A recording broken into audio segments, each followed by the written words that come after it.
What was that? Sounded like a voice. It was a voice.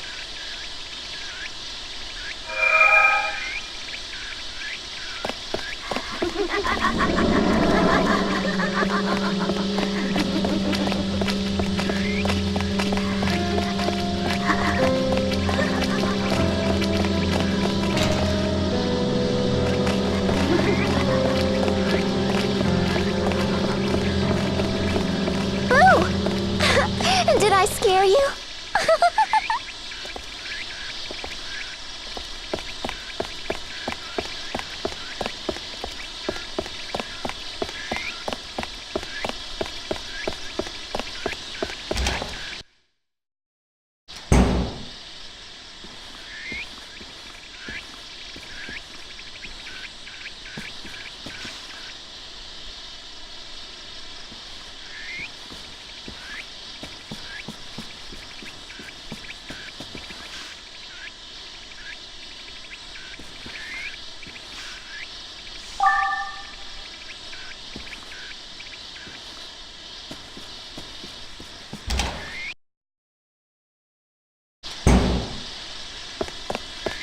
Just go home already.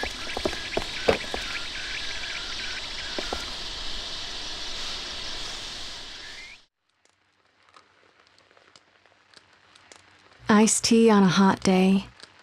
Warm cocoa for a chilly night. You always knew just what to get me. If you could pour a cup of my feelings, would you bring them to where I desire? If you could, then a drop would be enough. Bring me all my feelings for you. Fill it right up, right to the brim. Just be careful not to spill any on the way.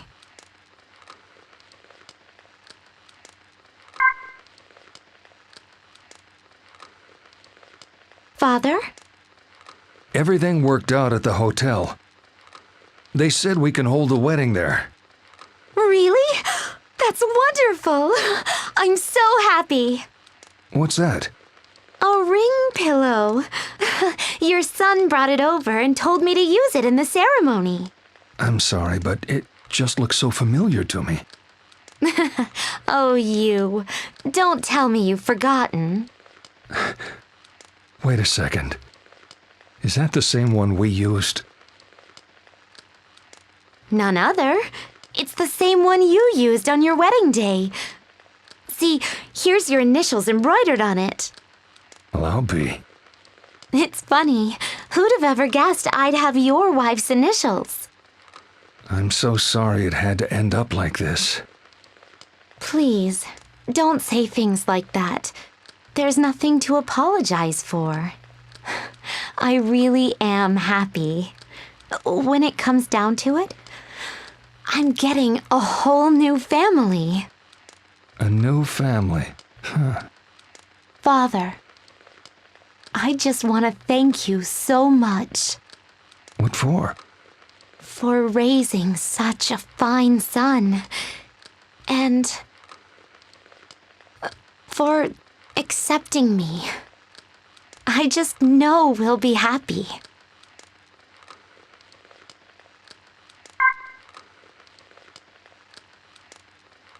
Where did you come from? Where are you going? I'm sure you come from someplace I don't know. Going someplace I can't follow. When I was 12, I came down with a terrible fever that attacked my nervous system. I survived somehow, but lost the use of my legs. Before I was paralyzed, I'd always dreamed of becoming a prima ballerina. I loved dancing before an audience and basking in their praise. My parents would tell me my smile lit up the room, kindling the fire of pride that burned so bright in my young heart. I can't look back on this time in my life without bringing up Mao.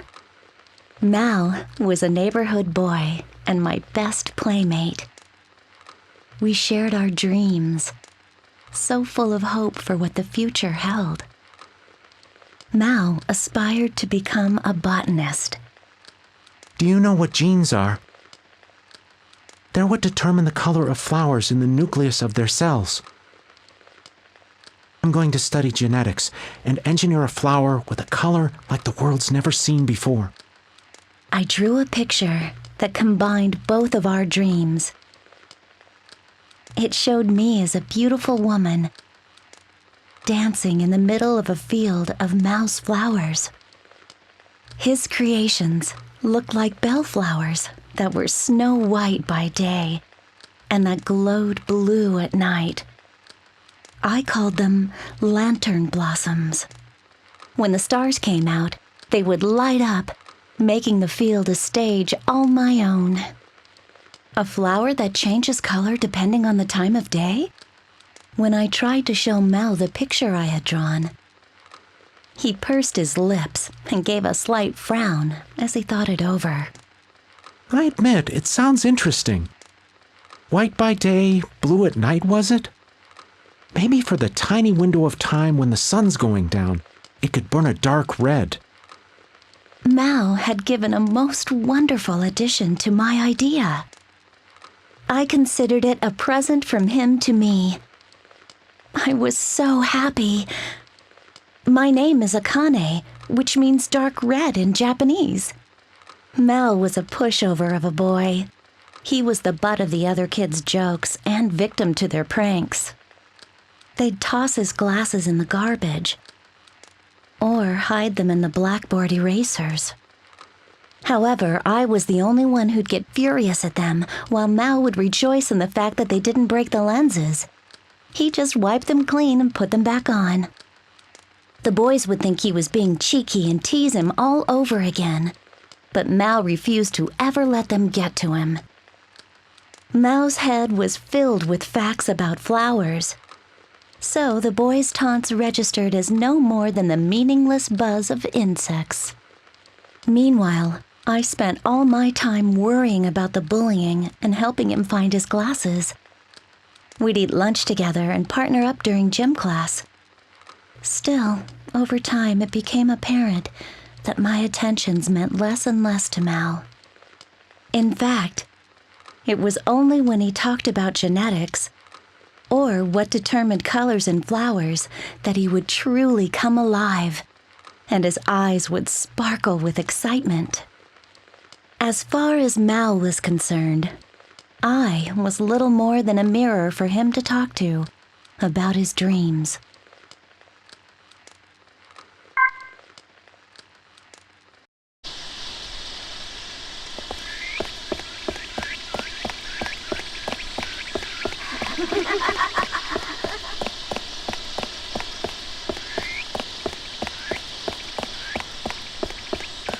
Don't come this way.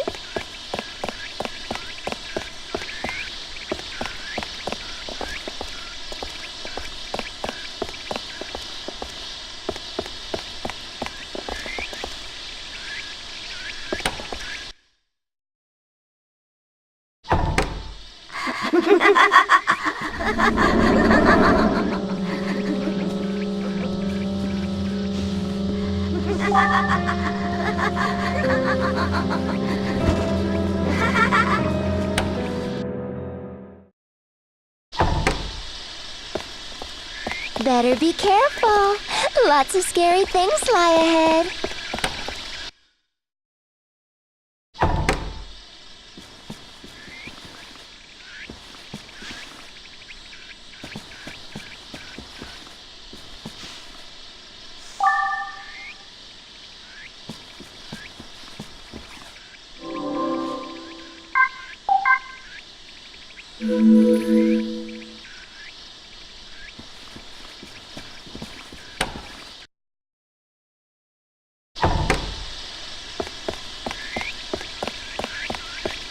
You might never leave again. Are you sure you want to go on? Yeah!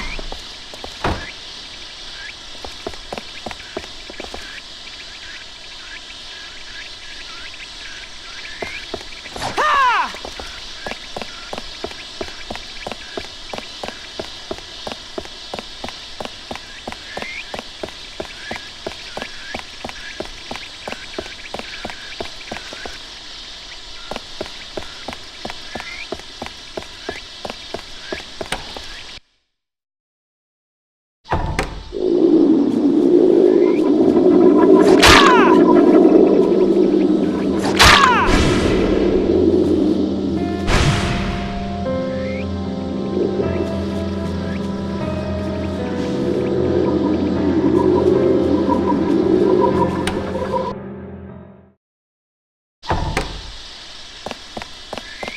If anything happens, there's nobody to save you.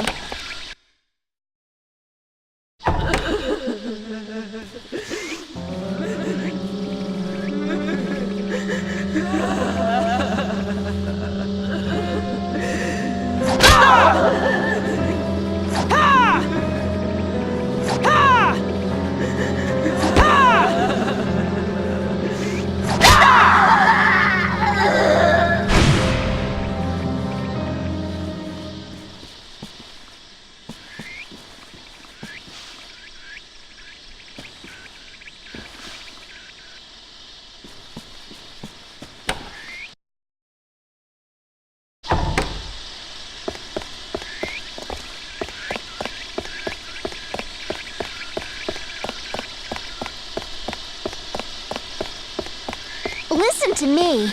It gets dangerous in here.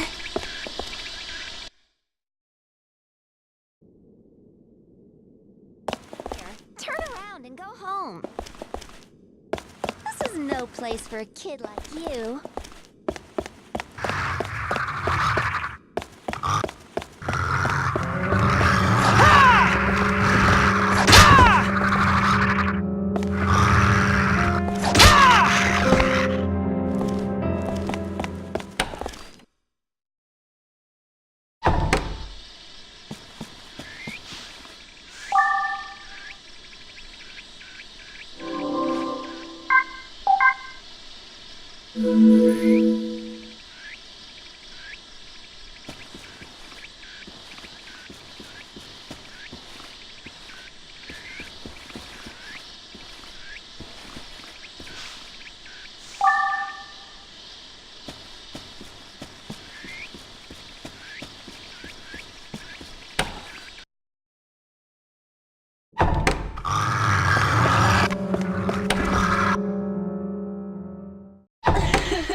The day of the recital at the ballet school I attended, despite my insistence that he come, Mao didn't show up.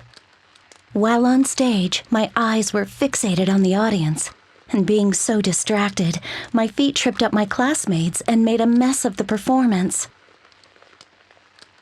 I went home completely dejected, only to find Mao waiting in front of my house.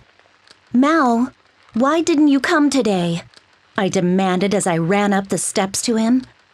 Mao replied with, "Well, you know." What was that supposed to mean? More importantly, look at this. Mao showed me the inside of the white plastic bag he was holding. What was supposed to be more important? They're called moonlight mushrooms. They light up at night. And if I can figure out what causes that and blend it with the genes of the bellflower... Mao's dirt-smeared cheeks were flushed with excitement. It angered me like nothing ever before. Mao had ditched my recital to go hunting for mushrooms in the ravine instead. I swung my hand up and knocked the bag from Mao's grasp. Dirt flew from the bag, and a rain of mushrooms fell to the ground. Mao looked at them with the saddest expression on his face. Imagine that. Mao was more worried about some mushrooms than about me. He could marry them for all I cared. "You look like an idiot obsessing over some pathetic mushrooms. I'm just a waste of your precious time, aren't I? Unlike me, your plants don't tell you to come to recitals. They won't make fun of you or tell you to do your homework. You only need to look after them when you want to. You only turn to your plants because you're no good with people. You may have a dream for your future, but don't step all over mine." I know. I was taking out my frustrations from my poor performance on Mao. My own dreams weren't going as well, so I was looking down on Mao's. It was a lowly thing to do. But I didn't want to apologize. I left Mao standing there as I ran inside and locked myself in my room. I had hung up my drawing where everybody could see it on my wall. The one of me as an adult, dancing in the field of lantern blossoms. That drawing of Mao's and my dreams coming to reality was a treasure to me. When I tried to peel it off the wall, the picture tore. For a moment, I felt extreme remorse, but I refused to give in. Took the torn drawing and ripped it to shreds before dumping it in the garbage.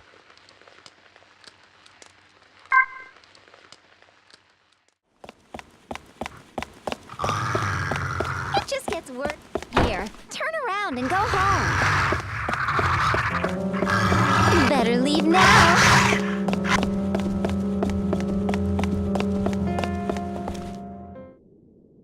Please, don't go any further. It's really dangerous. Who is that? Where are you?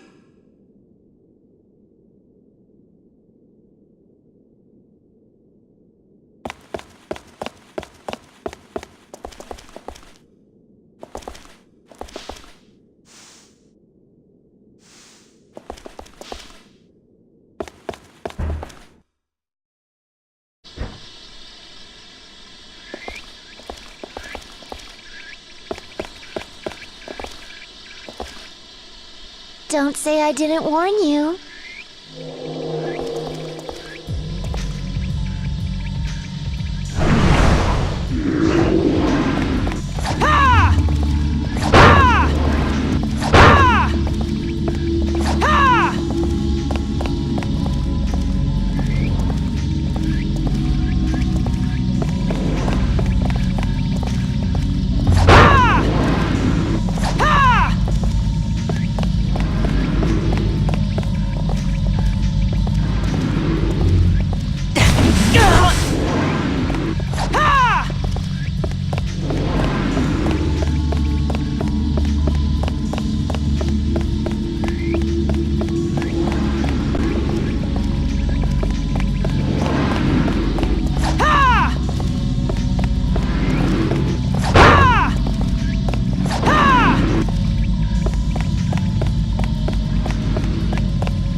Oh, there's a key here.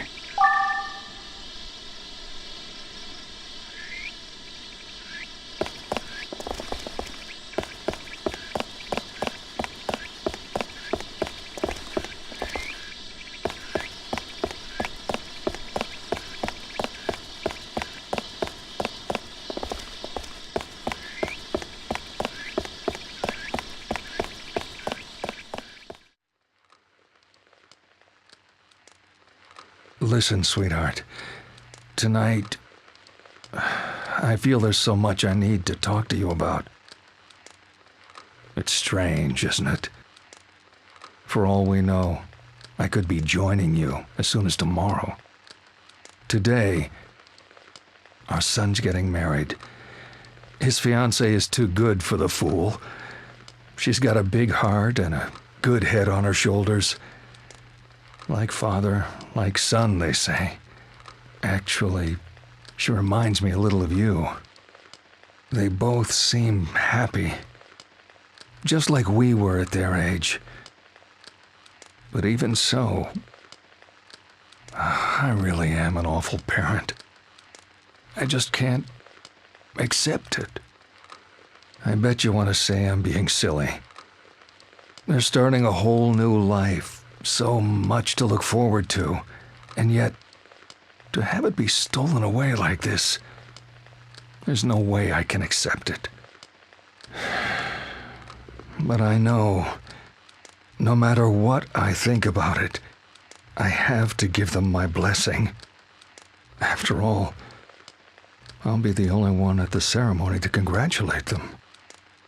I know it's wrong to think this way, but I just can't help. Are you listening up there? If you were alive, do you think you'd be able to smile and wish them well with a clear conscience?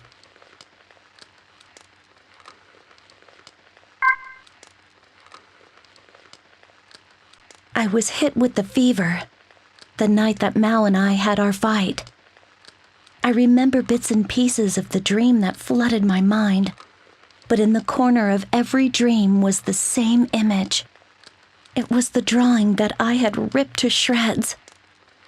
My legs in the drawing were cut off right at the ankle. In a sense, I was dancing legless. Soon the dream became reality. Though the fever subsided, my legs remained paralyzed. I couldn't walk, let alone dance, ever again. I spent weeks mourning in my room. Mao came again and again to check on me, but I refused to see him. Eventually, he stopped coming at all. After a short time, I went back to school bound to a wheelchair. My line of sight was so low to the ground, it felt like I'd reverted back to a little kid. Everything I saw looked different from before. The school buildings were like gray giants that threatened to crush me. My friends were kind to me, but it felt like they were all looking down on me and sneering. I rarely lifted my head anymore. Even when I ran into Mao at school, I didn't make eye contact with him. My sickness robbed me of everything. My dream of becoming a ballerina, my smile that people used to say brightened the room, even Mao.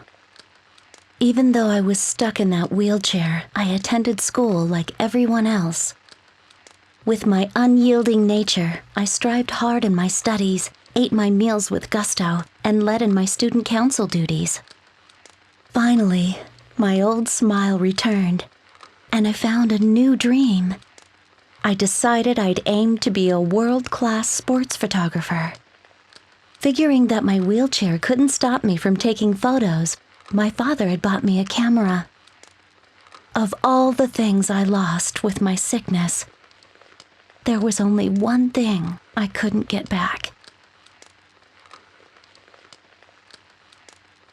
After that day, Mao and I remained strangers. The anger and hurt I felt from him were long gone, and yet there was less and less chance for conversation like before. I would often watch Mao tending to the flowers in the school garden from my perch at the window. After all this time, it was only now that I truly understood him. It's odd how rather than when we were close, it was by watching him from afar like this that I came to know him better. Plants are far more delicate than I used to think. If you're the least bit irresponsible and neglect their care even a little, they take a quick turn for the worse. And because they can't speak for themselves, you have to sit for hours to watch and read what they need. Do they have enough water? Good fertilizer? Any signs of sickness? Are they thriving? Mao was ever patient as he looked after his plants. If there was a sickly-looking sprout, he'd change its soil, set a splint for it, and even stay late into the night to watch over it. He'd crouch in front of the flowers that had been trampled on by thoughtless students and mull over them for hours. While the other students were laughing it up and having a good time, only Mao would have his ear tilted to the silent voices of the flowers that nobody cared to listen to.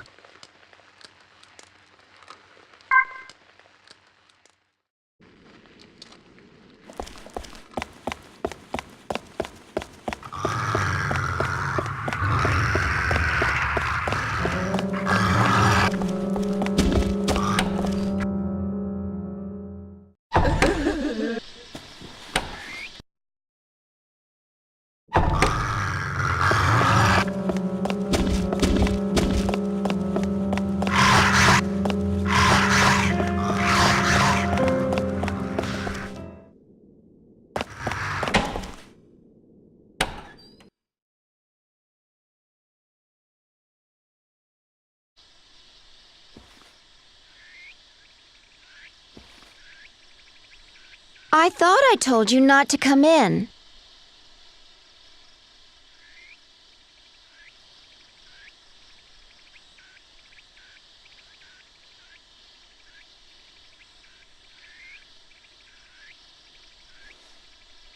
I don't get it. Does this mean you're dead? Give me a break. Why is it that you're able to see me?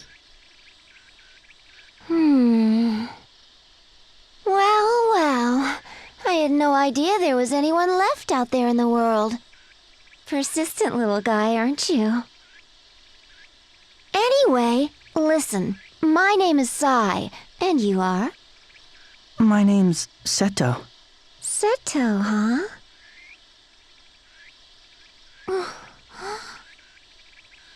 Where'd you get that?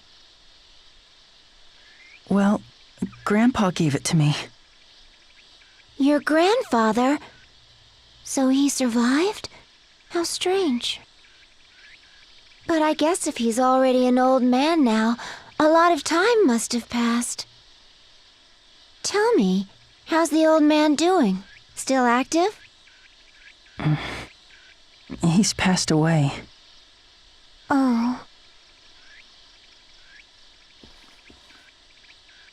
Hey! What do you think you're doing? Don't worry, I was just trying to do you a favor. Your body looks so cold.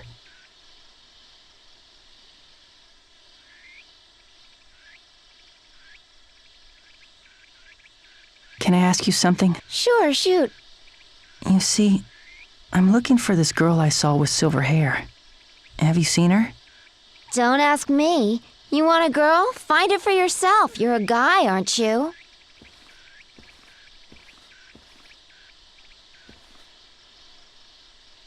Why are you following me? Can you blame me? I'm bored out of my skull around here. I'd do anything for a good distraction. And besides, I know a lot of stuff. Maybe I could help you. Not to mention, I'm a sucker for cuties. Huh?